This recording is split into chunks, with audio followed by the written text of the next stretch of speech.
أعوذ بالله من الشيطان الرجيم. بسم الله الرحمن الرحيم. بسم الله الرحمن الرحيم.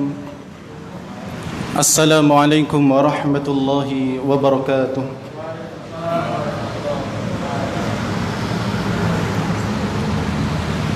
إن الحمد لله نحمده ونستعينه ونستغفره ونعوذ بالله من شرور أنفسنا ومن سيئات أعمالنا. من يهده الله فلا مضل له ومن يضلل فلا هادي له. أشهد أن لا إله إلا الله وحده لا شريك له وأشهد أن محمدا عبده ورسوله صلى الله عليه وعلى آله وأصحابه ومن تبعهم بإحسان إلى يوم الدين وسلم تسليما كثيرا. أما بعد،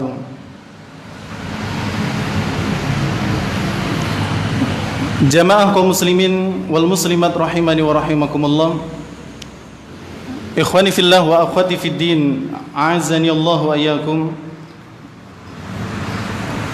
Alhamdulillah, kita bersyukur kepada Allah tabaraka wa taala. Pada kesempatan ba'da maghrib ini kita bisa kembali duduk dalam satu majlis untuk kembali melanjutkan pembahasan kita dari As-Sirah An-Nabawiyah, jalan kehidupan manusia yang utama, penutup para nabi. Beliau adalah Nabi kita Muhammad sallallahu alaihi wa ala alihi wasallam. Dan kali ini yang akan kita bahas adalah tentang renovasi Ka'bah pada masa beliau. Ya, pada masa beliau. Baik. Ikhwani fillah rahimani wa rahimakumullah, kita masuk kepada materi kita, yakni terkait dengan pembangunan Ka'bah atau renovasi Ka'bah pada zaman Nabi sallallahu alaihi wasallam.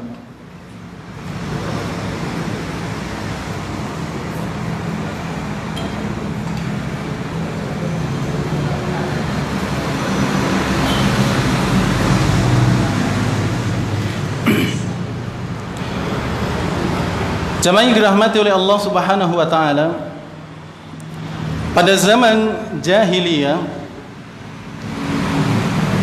Ka'bah itu dibangun dengan susunan batu. Ya, hanya batu. Tanpa ada semen ataupun yang lainnya yang sejenisnya untuk yang mempererat batu-batu tersebut. Jadi hanya tumpukan-tumpukan batu, dan itu pun tidak ada semen atau sejenisnya yang berfungsi untuk melekatkan ya batu-batu yang ditata tersebut. Ketika itu tinggi Ka'bah juga hanya beberapa saja dan tidak terlalu tinggi. Ya, tidak terlalu tinggi ketika awal pembangunannya. Sehingga nanti akan ada perubahan tinggi dari 4 atau 5 meter sampai ke 8 atau 9 meter. Ya, setelah nanti direnovasi. Nah, tatkala Nabi sallallahu alaihi wasallam berumur 35 tahun, ya. Ketika Nabi sallallahu alaihi wasallam berumur 35 tahun, ketika beliau memiliki seorang putri. Masih ingat putri Rasulullah yang lahir 5 tahun sebelum kenabian? Yang bisa jawab kasih peci lagi. Ya, putri Rasulullah yang lahir 5 tahun sebelum kenabian. Nggih, Pak. Sinten? Fatimah, na'am. Fatimah. Ya.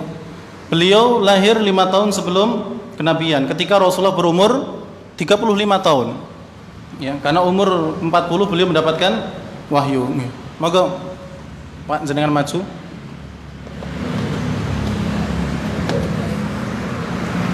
Ada 3 warna berbeda. Nggih. Waalaikum. Baik. Ya. Jadi pada umur 35 tahun terjadilah banjir yang begitu besar sehingga menghantam dinding-dinding Ka'bah dan merusak pondasi Ka'bah. Ya, jadi terjadi banjir yang begitu hebat. Jadi banjir di Mekkah itu juga terjadi pada zaman Nabi SAW. Sehingga banjir tersebut kemudian mengenai dinding-dinding Ka'bah dan menghancurkan pondasinya. Ya, menghancurkan pondasinya. Maka kemudian setelah banjir itu reda, hilang, maka orang-orang Quraisy ingin mengadakan ya renovasi Ka'bah dengan membongkar total Ka'bah ketika itu. Ya, ingin direnovasi. Akan tetapi mereka takut, ya, karena 35 tahun yang lalu pernah terjadi peristiwa di mana seorang gubernur dari Yaman ingin menghancurkan Ka'bah bersama pasukannya. Pasukan apa namanya? Pasukan gajah yang dipimpin oleh siapa? Abraha. Ya, datang ke kota Mekkah untuk menghancurkan Ka'bah.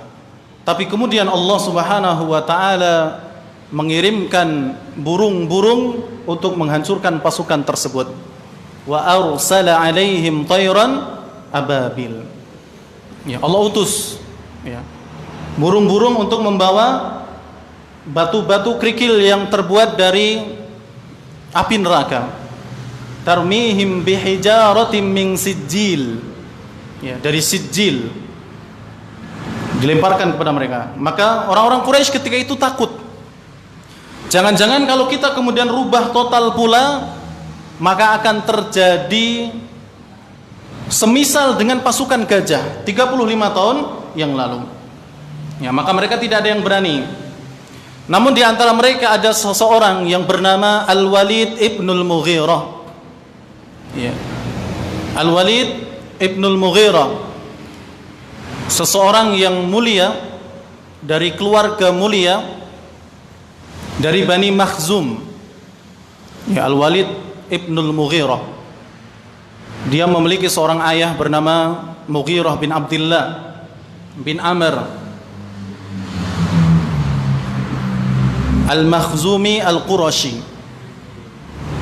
seorang yang sangat diistimewakan di Bani Makhzum. Dia memiliki saudara-saudara yang mulia pula. Ya. Dia memiliki saudara yang bernama Hisham ibnul Mughirah, seorang yang menjadi pemimpin Bani Makhzum tatkala terjadi peperangan Fijar atau peperangan Fajar. Dia punya juga saudara yang namanya Al-Faqih ibnul Mughirah, seseorang yang sangat dermawan di bangsa Arab. Ya, Al-Faqih ibnul Mughirah. Kemudian pula dia memiliki saudara yang bernama Abu Hudzaifah ibnul Mughirah, di mana dia adalah seseorang yang mengambil atau yang memegang salah satu kain tatkala ingin mengembalikan Hajar Aswad di tempatnya. Nanti ada kisahnya di situ. Ya. Jadi salah satu kain ujungnya itu dipegang oleh salah satunya adalah Abu Hudzaifah ibnul Mughirah. Ya. Dan orang yang memegang itu adalah orang mulia, tidak sembarangan. Kemudian juga ada Abu Umayyah, yang dia nanti menyeru tatkala terjadi perselisihan antara kabilah Arab tatkala ingin mengembalikan Hajar Aswad pada tempatnya. Nanti insya Allah kita temui kisahnya. Ya, akan tapi Al-Walid ibnul Mughirah itu termasuk orang yang menentang Rasulullah. Ya. Termasuk orang yang menentang Rasulullah, mengejek Rasulullah dan mengganggu Rasulullah. Bahkan banyak ayat. Abdullah bin Abbas radhiyallahu taala anhuma, beliau pernah mengatakan bahwa ada 104 ayat yang terkait atau turun terkait dengan Al-Walid ibnul Mughirah. Ya, Al-Walid ibnul Mughirah. Termasuk dalam surat Al-Mudaththir yang lafadznya adalah sa'uslihi saqar, dan aku akan masukkan dia ke dalam neraka Saqar. Ya, itu juga terkait dengan Al-Walid Ibnul Mughirah. Dan ini menunjukkan bahwasanya Al-Walid Ibnul Mughirah termasuk orang yang dimasukkan nanti ke dalam neraka oleh Allah Subhanahu wa taala. Karena Allah sendiri yang mengatakannya, sa'uslihi saqar. Aku sendiri yang akan memasukkan dia ke dalam neraka saqar, wal iyadu billah. Ya. Nah, ketika terjadi banjir besar itu, kemudian menghancurkan dinding-dinding Ka'bah, demikian pula pondasinya, orang-orang Quraisy yang ingin membangun Ka'bah kembali secara total, mereka takut. Tapi kemudian muncullah Al-Walid Ibn Mughirah yang dia berani dan nekat membongkar Ka'bah. Dan dia mengatakan kepada orang-orang Quraisy, "Aturiduna bihadmiha al-islaha amil isa'ah?" Wahai orang-orang Quraisy, kalian ingin menghancurkan Ka'bah ini untuk perbaikan atau untuk merusak? Ya. Ini pertanyaan Al-Walid Ibnul Mughirah kepada orang-orang Quraisy yang mereka takut membongkar Ka'bah. Aturiduna bihadmiha al-islaha amil isa'ah? Wahai orang-orang Quraisy, tujuan kalian membongkar Ka'bah itu untuk kebaikan, memperbaiki Ka'bah, atau untuk merusak? Qalu bal nuridul islah. Maka orang-orang Quraisy menjawab, kami menginginkan membongkar Ka'bah itu adalah untuk memperbaikinya. Qala, kemudian Al-Walid Ibn Mughirah mengatakan, fa innallaha la yuhlikul muslihin. Sesungguhnya Allah Subhanahu wa taala tidak akan pernah menghancurkan orang-orang yang mau berbuat baik. Ya. Itu Al-Walid Ibn Mughirah.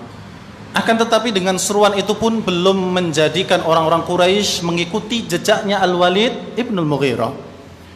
Maka karena tidak ada yang mengikuti Al-Walid Ibnul Mughirah, dia mengambil cangkulnya kemudian membongkar Ka'bah sedikit demi sedikit.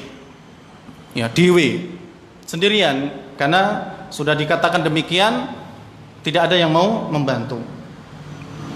Ya, dan malam itu pun tidak ada seorang pun yang membantu Al-Walid Ibnul Mughirah untuk membongkar Ka'bah, karena mereka tidak berani mengikuti jejaknya Al-Walid ini. Ya, dan mereka akan menunggu apa yang akan terjadi kepada Al-Walid nanti. Ya, seandainya setelah membongkar itu Al-Walid kepalanya jadi di bawah, kakinya jadi di atas misalnya, kualat, maka mereka tidak akan berani membongkar untuk meneruskannya, tidak berani. Tapi ternyata pada keesokan harinya Al-Walid sehat walafiat, tidak ada masalah. Ya. Pada malam harinya mereka menunggu, seraya mereka mengatakan, fa in usiba lahum au fa in usiba lam nahdim minha syai'an wa radatnaha kama kanat. Seandainya malam nanti terjadi sesuatu kepada Al-Walid bin Mughirah, maka kami tidak akan menghancurkan Ka'bah sedikit pun, dan kami akan mengembalikan Ka'bah itu sebagaimana asalnya. Wa in lam yusibhu syai'un, tapi kalau tidak ada ya, terjadi apapun kepada Al-Walid Ibn Mughirah, faqad radiyallahu san'ana fahadamna atau fahadamna. Berarti Allah Subhanahu wa taala meridhoi perbuatan kita dan kami pun akan membongkar Ka'bah. Maka kemudian pada keesokan harinya dilihat ternyata Al-Walid Ibn Mughirah masih sehat-sehat saja.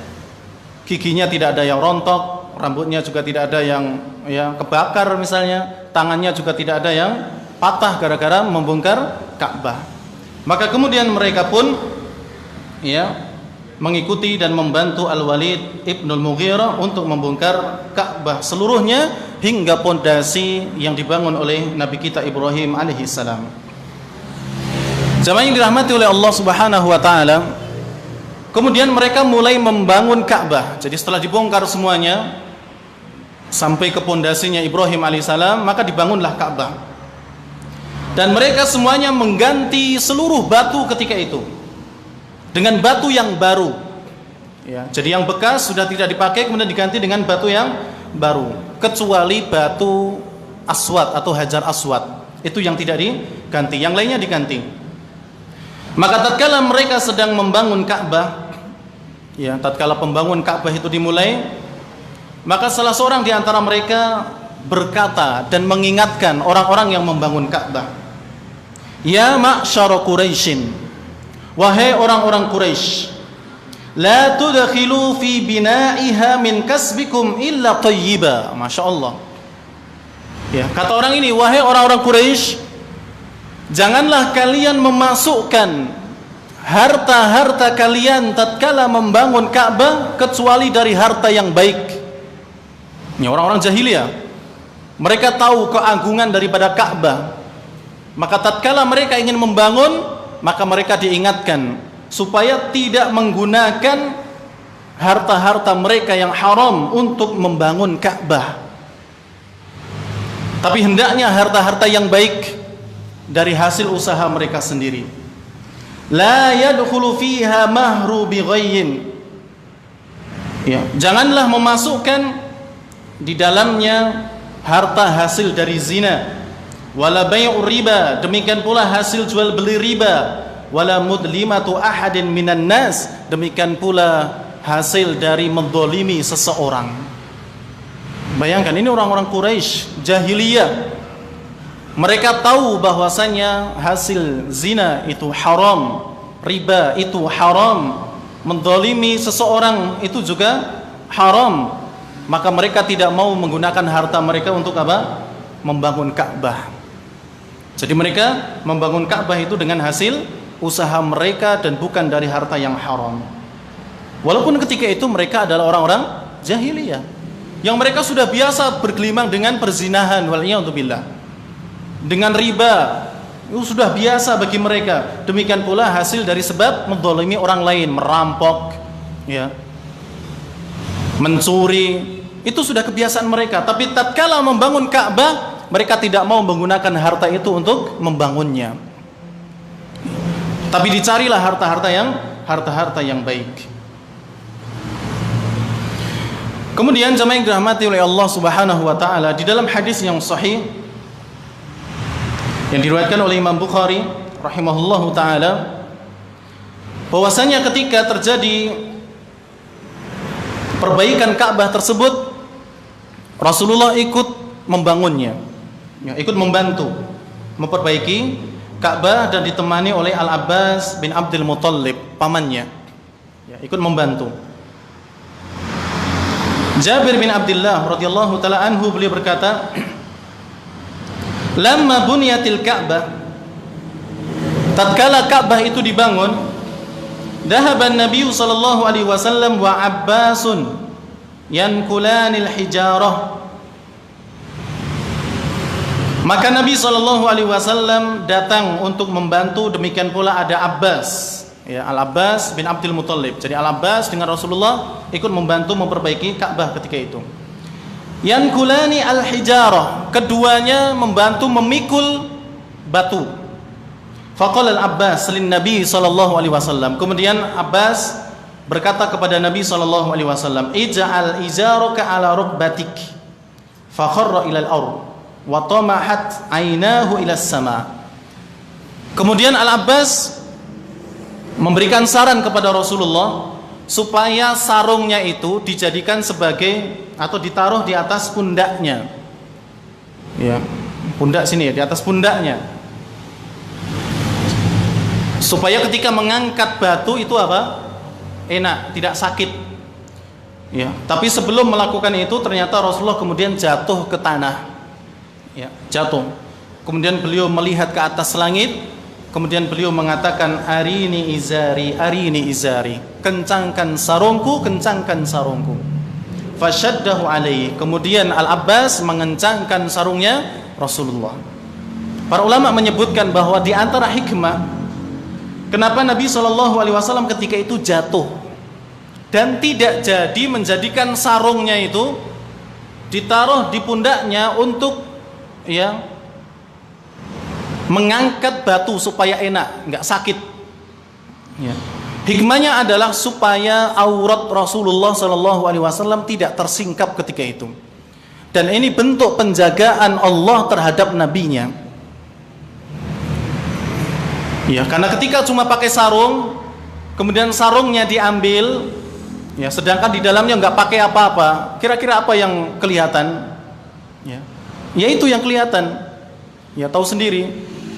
Ya, pakai sarung di dalamnya nggak ada apa-apa, sarungnya buat lemek, ditaruh di atas pundak. Ya. Maka ketika itu akan tersingkaplah aurat. Ya, wudu. Nabi wudu kepikan gitu. Maka ketika sebelum Rasulullah melakukan itu, Rasulullah jatuh. Ya. Kemudian beliau meminta Al-Abbas supaya mengeratkan atau dieratkan lagi sarungnya, dibenahi lagi, dan tidak jadi. Nah, ini penjagaan Allah terhadap nabinya. Padahal zaman yang dirahmati oleh Allah, orang tidak pakai pakaian di zaman jahiliyah, itu bukan sesuatu yang aib. Bahkan telanjang sambil tawaf itu bukan perkara yang aib menurut orang jahiliyah ketika itu. Walaupun maksudnya baik, karena mereka tahu baju mereka, celana mereka, sarung mereka hasilkan dari perkara yang haram. Maka kalau saya pakai untuk tawaf itu enggak pantas. Maka mereka berpendapat lebih baik wudu sambil tawaf. Menurut mereka ketika itu tidak ada masalah. Tidak ada masalah. Jadi sambil telanjang bulat tawaf di sekeliling Ka'bah. Bahkan itu sampai terjadi di masa-masa kenabian Nabi sallallahu alaihi wasallam. Kemudian pada tahun 9 Hijriah, Nabi sallallahu alaihi wasallam mengutus Abu Bakar untuk menunaikan ibadah haji sambil memberikan pesan kepada orang-orang yang di sekitar Ka'bah ketika itu, bahwa setelah tahun ini orang-orang musyrik tidak boleh masuk ke dalam Ka'bah. Demikian pula orang-orang yang suka tawaf dengan telanjang itu juga tidak boleh. Baru ketika itu dilarang. Jadi wudu zaman itu biasa. Jadi kayak orang edan pinggir jalan itu yang nggak pakai pakaian biasa. Tapi setelah datang Nabi SAW baru kemudian dibenahi. Kemudian jemaah yang dirahmati oleh Allah Subhanahu Wa Taala. Itulah kenapa kemudian Nabi SAW ketika itu tersungkur sebelum melakukan apa yang dinasihatkan oleh Al-Abbas bin Abdul Muttalib. Nah, kemudian jemaah yang dirahmati oleh Allah Subhanahu Wa Taala,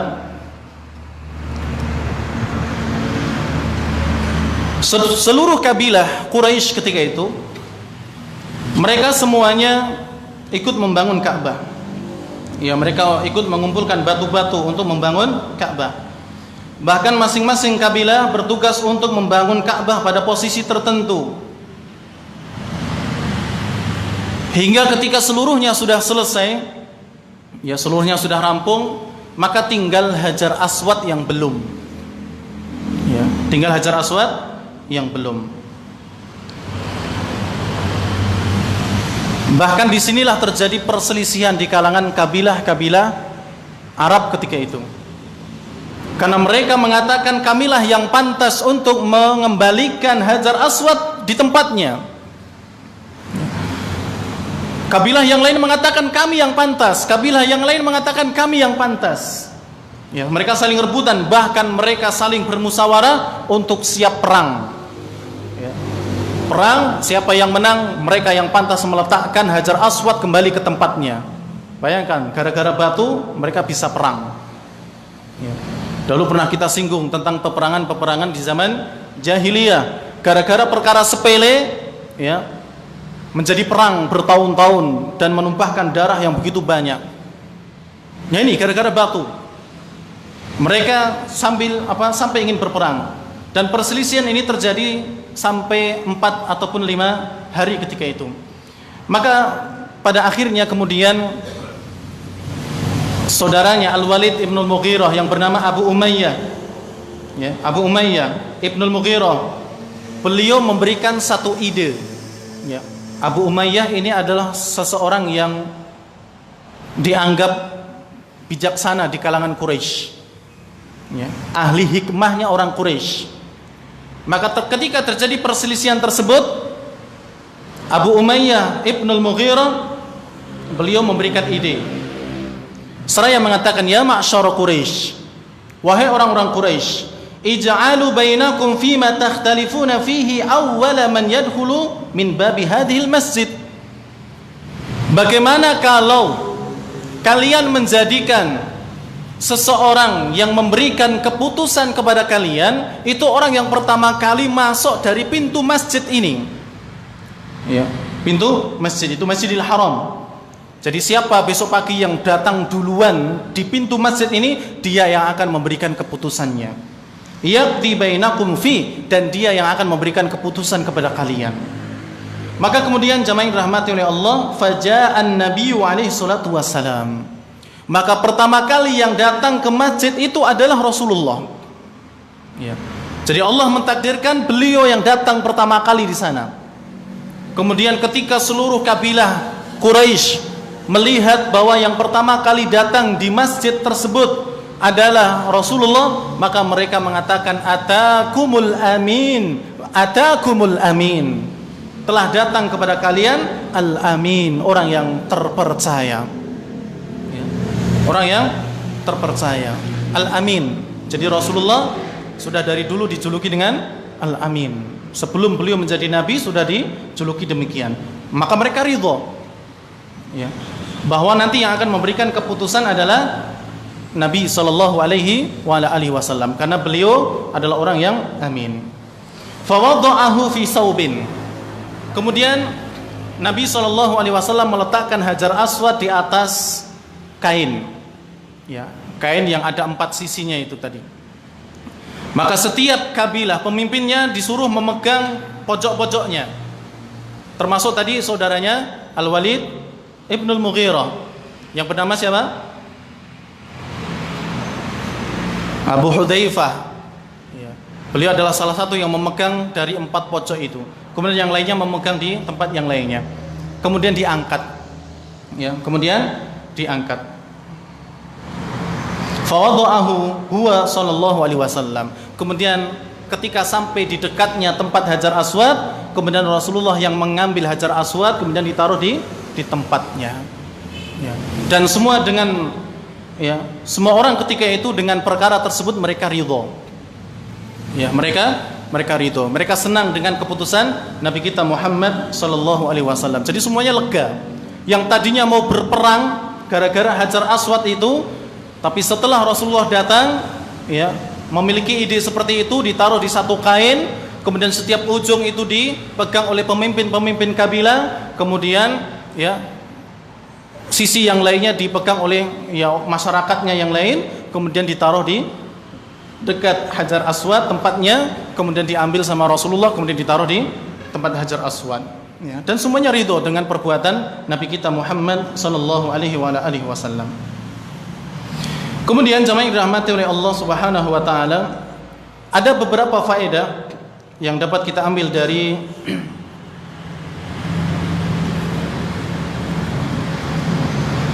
kisah di atas. Yang pertama adalah orang-orang Quraisy pada zaman jahiliyah tidak mau menjadikan harta haram mereka untuk sebuah kebaikan, ya, atau mereka tidak mau membangun Ka'bah itu dengan harta haram, ya, mereka tidak mau. Bayangkan, mereka adalah orang jahiliyah, tapi tatkala ingin membangun Ka'bah, mereka tidak mau menggunakan harta tersebut, ya, harta haram, baik dari riba ataupun dari zina ataupun dari menzalimi orang lain. Maka mereka menggunakan harta mereka yang halal, harta mereka yang baik, ya. Namun ironinya adalah orang-orang sekarang yang mereka sebenarnya mengetahui akan hal tersebut, tapi mereka bangga dengan perbuatannya dengan menggunakan uang yang haram. Jadi mereka bangga dengan perkara tersebut. Maka sesungguhnya orang-orang jahiliyah mereka tidak mau menggunakan harta mereka untuk membangun Ka'bah. Maka tatkala kita ingin membangun perkara-perkara yang baik, maka hendaknya menggunakan harta-harta yang baik pula. Kemudian yang kedua, jamaah yang dirahmati oleh Allah Subhanahu wa taala, faedah yang dapat kita ambil adalah bahwa Ka'bah yang sekarang bentuk dan ukurannya sama dengan Ka'bah pada zaman ketika orang-orang Quraisy membangunnya. Ya, jadi Ka'bah yang sekarang itu adalah Ka'bah yang ukuran dan bentuknya sama dengan yang dibangun oleh orang-orang Quraisy ketika itu. Walaupun setelah dibangun oleh orang-orang Quraisy juga pernah dibangun di zamannya Abdullah bin Zubair radhiyallahu taala anhu. Ya, jadi Abdullah bin Zubair adalah keponakannya Aisyah radhiyallahu taala anha. Suatu hari Rasulullah pernah berkata kepada Aisyah, "Ya Aisyah, wahai Aisyah, laula qaumuki hadithu ahdahum bi kufrin." Seandainya kalau bukan karena kaummu yang baru saja keluar dari kekafiran, lanaqadatil ka'bata, ya, lanaqadtu al-ka'bata wa la ja'altuha ala asasi Ibrahim. Maka pasti aku akan hancurkan Ka'bah, lalu aku akan membangun Ka'bah di atas pondasinya Nabi Ibrahim. Faja'altu laha babain, kemudian aku akan jadikan pintu Ka'bah itu menjadi dua bagian. Babun yadkhulun nas wa babun yakhrujun. Satu pintu untuk masuk manusia dan satu pintu untuk keluar manusia. Ini adalah cita-citanya Rasulullah. Keinginannya Rasulullah adalah membangun Ka'bah di atas pondasinya Nabi Ibrahim alaihissalam, kemudian diberi dua pintu. Satu pintu untuk masuk dan sepintu yang sebelahnya atau yang ujung sana adalah untuk keluar. Maka keinginan Rasulullah ini didengar oleh Aisyah dan juga didengar oleh Abdullah bin Zubair. Maka pada masa pemerintahan Abdullah bin Zubair terjadilah kebakaran di Ka'bah, sehingga merusakkan Ka'bah yang sudah diperbaiki oleh orang-orang Quraisy ketika itu setelah banjir bandang. Maka kemudian Abdullah bin Zubair ingin membangun Ka'bah sesuai dengan keinginan Rasulullah. Maka karena tidak ada yang membantu beliau, ya karena takut juga, ya jangan-jangan nanti juga akan dihancurkan Allah seperti Raja Abraha ketika itu, maka Abdullah bin Zubair pun kemudian membongkar Ka'bah itu sendiri. Ya, beliau memilih mana yang masih bisa dipakai, mana yang tidak. Kemudian dalam pembangunan Ka'bah yang dilakukan oleh Abdullah bin Zubair, ya, Abdullah bin Zubair, ada beberapa perubahan. Yang pertama adalah Ka'bah yang tadinya setinggi 18 hasta ditambah 10 hasta menjadi 28 hasta. Ya. Jadi sebelum dibangun oleh orang Quraisy itu tingginya 9 hasta. Kemudian ketika dibangun oleh orang Quraisy ditambah 9 hasta menjadi berapa? 18 hasta. Kemudian pada zaman pemerintahannya Abdullah bin Zubair terjadi kebakaran, maka kemudian dibangun oleh Abdullah bin Zubair ditambah 10 hasta menjadi 28 hasta tingginya. Ya. Kemudian Al-Hijr semuanya dimasukkan ke dalam bagian Ka'bah. Kemudian yang ketiga, itu yang kedua tadi, yang ketiga pintu Ka'bah dibikin dua sama Abdullah bin Zubair. Pintu yang pertama ini untuk masuk, kemudian pintu yang ujungnya sana adalah untuk keluar. Kemudian ya pintu itu diturunkan lagi karena ketika dibangun oleh orang Quraisy pintunya ditinggikan. Ya, pintu Ka'bah itu apa? Ditinggikan. Kemudian pada zamannya Ibnu Zubair diturunkan kembali seperti yang dahulu pada masa Nabi Ibrahim alaihissalam. Dan semua perbuatan Abdullah bin Zubair berdasarkan cita-cita dan keinginan Rasulullah sallallahu alaihi wasallam. Maka kemudian tatkala Abdullah bin Zubair ya meninggal, maka kemudian Al-Hajjaj bin Yusuf As-Saqafi menulis surat kepada Abdul Malik bin Marwan, menghabarkan kepada beliau bahwa Ka'bah telah dirubah oleh Abdullah bin Zubair. Maka kemudian Abdul Malik bin Marwan memerintahkan kepada Al-Hajjaj untuk merubah kembali Ka'bah sebagaimana aslinya. Ya, sedia kala, yaitu dengan menutup pintu yang baru. Ya, karena tadi Abdullah bin Zubair kan membuat dua pintu. satu pintu untuk masuk, satu pintu untuk keluar, sebagaimana cita-cita Rasulullah. Setelah Abdullah bin Zubair meninggal, pintu itu ditutup yang satu, sehingga pintu Ka'bah itu cuma satu. Walaupun secara tinggi masih tetap dibiarkan. Namun akhirnya Abdul Malik bin Marwan pun menyesal dengan perintahnya tersebut, ya. Karena dia menyangka bahwa perbuatan Abdullah bin Zubair untuk merubah Ka'bah itu karena berdusta atas nama Nabi, ya. Padahal tidak, itu benar-benar cita-cita Rasulullah.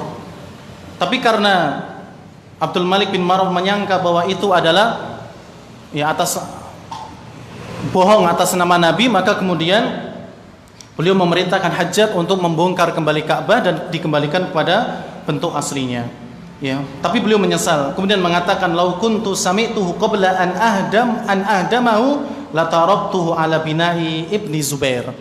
Seandainya sebelum aku memerintahkan untuk Ka'bah itu dibongkar, aku mendengar bahwasannya ya itu memang perintah Nabi SAW, maka pasti aku akan tinggalkan Ka'bah sebagaimana bangunan yang dibangun oleh Abdullah ibnu Zubair radhiyallahu taala anhu, ya. Tapi sudah terlanjur, ya, sudah terlanjur. Kemudian para jamaah yang dirahmati oleh Allah Subhanahu wa taala, di antara faedah yang lainnya pula bahwa Rasulullah ketika itu memang sudah terkenal akhlaknya yang baik, ya. Jadi Nabi SAW itu sudah terkenal dengan akhlaknya yang baik, sehingga ketika Nabi lah yang pertama kali masuk ke Masjidil Haram, maka seluruh orang Quraisy sepakat bahwa beliau yang memutuskan perkaranya dalam perselisihan tentang Hajar Aswad, siapa yang akan mengembalikan ke tempatnya. Demikian pula tadi faedah yang dapat kita ambil adalah bahwa Rasulullah semenjak sebelum menjadi Nabi sudah dijaga oleh Allah Subhanahu wa taala. Dan kisah itu juga memberikan faedah kepada kita tentang kecerdasan Rasulullah, ya. Tatkala tadi meletakkan Hajar Aswad di satu kain, kemudian pinggir-pinggirannya ini diusung atau dipegang oleh pemimpin-pemimpin kabilah dan juga masyarakatnya, kemudian diletakkan ke tempatnya semula. Para jamaah yang dirahmati oleh Allah Subhanahu wa taala, mungkin ini yang dapat kita sampaikan pada kesempatan malam hari ini tentang pembangunan Ka'bah yang terjadi pada masa beliau. Dan sekali lagi ini menunjukkan akan kemuliaan Nabi kita Muhammad SAW, dan bahwa beliau adalah seorang Nabi yang memiliki akhlak yang luar biasa. Demikian kurang lebihnya saya mohon maaf, dan saya akhiri subhanakallahumma rabbana wa bihamdik asyhadu an la ilaha illa anta astaghfiruka wa atubu ilaik. Wassalamualaikum warahmatullahi wabarakatuh.